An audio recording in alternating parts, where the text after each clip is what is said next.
Just watched the new Demon Slayer movie, Akaza Returns, and honestly, it's a mixed bag. The fights look insane, the music and animation are top tier, and we even get huge moments for Zenitsu, Shinobu, and Tanjiro's rematch with Akaza. But the non-stop flashbacks and long runtime really drag it down. Let's talk about it. Akaza Returns is not a film without high points, especially to fans invested in every aspect of the story and world. Zenitsu and Shinobu both reach the climax of their arcs, and we finally learn the complete backstories of what drives them. We also get the rematch between Tanjiro and Akaza, now with Giyu working to balance the odds in our hero's favor. There's an unflinching sense of danger throughout the film as our heroes don't win every battle, nor do they necessarily even manage to survive. While it's hard to believe that Tanjiro, as the main character, could ever die in this film, the same cannot be said for the others, both his friends and the Hashiras. This ensures that every battle is full of tension, and the film truly does feel like the start of the massive climax the series has been building towards. And when it comes to the battles, the anime simply looks fantastic. There is not a single frame that couldn't be put up on a wall. Each image is detailed and clear, be that the characters or the backgrounds of the surreal infinite castle that constantly defies the laws of physics. Likewise, the other side of the presentation, the music, is fantastic as well.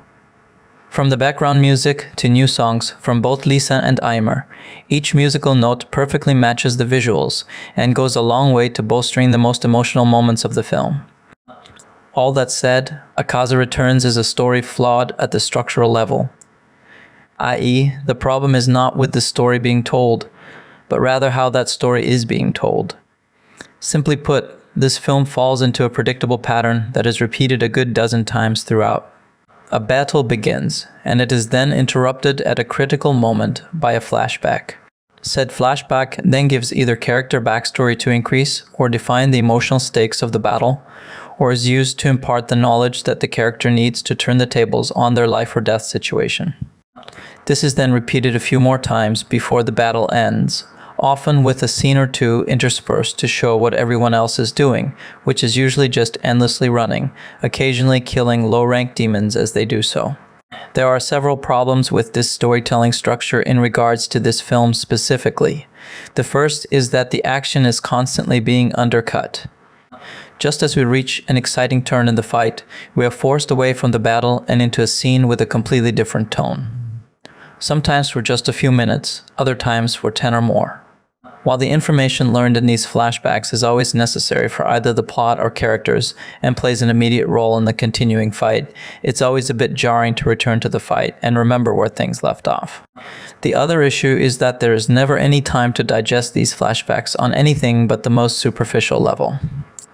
Some backstories are genuinely emotional or heartbreakingly tragic, or they would be if they had any time to breathe. Rather, the whole film feels like someone telling you a story and then constantly interrupting themselves to tell you other related stories, so the main story they are telling makes sense. Moreover, this way of presenting the story drags the fight. This film clocks in at 105 minutes, over 2.5 hours, and it feels even longer. Every time there is a turn in any given battle, you can be assured another twist or two is yet to come, along with its relevant flashback. It's honestly exhausting, especially when it comes to the film's climactic fight that just never seems to end. To put it another way, the biggest problem facing this film is that it is a film at all. As a weekly TV show, the vast majority of these issues would be alleviated. After all, a serialized TV anime is expected to take breaks mid-fight due to having a mere 30-minute time slot. Moreover, having to wait a week for each episode gives the audience time to reflect about what happened, to digest any new information, and feel the emotions elicited. All this is likewise true for the original manga's weekly release, which is almost certainly why the story was written this way in the first place. In the end, Akaza Returns feels like a major step down from the largely self-contained story that was Mugen Train. This is a film that manages to be both exciting and monotonous, easy to follow and overwhelming. It's a tonal mess that often undercuts itself. However, the more invested you are in the story and characters, the less likely you are to notice its problems, especially considering the phenomenal, high-quality presentation. Here's hoping the next movie in the series learns from this film's mistakes.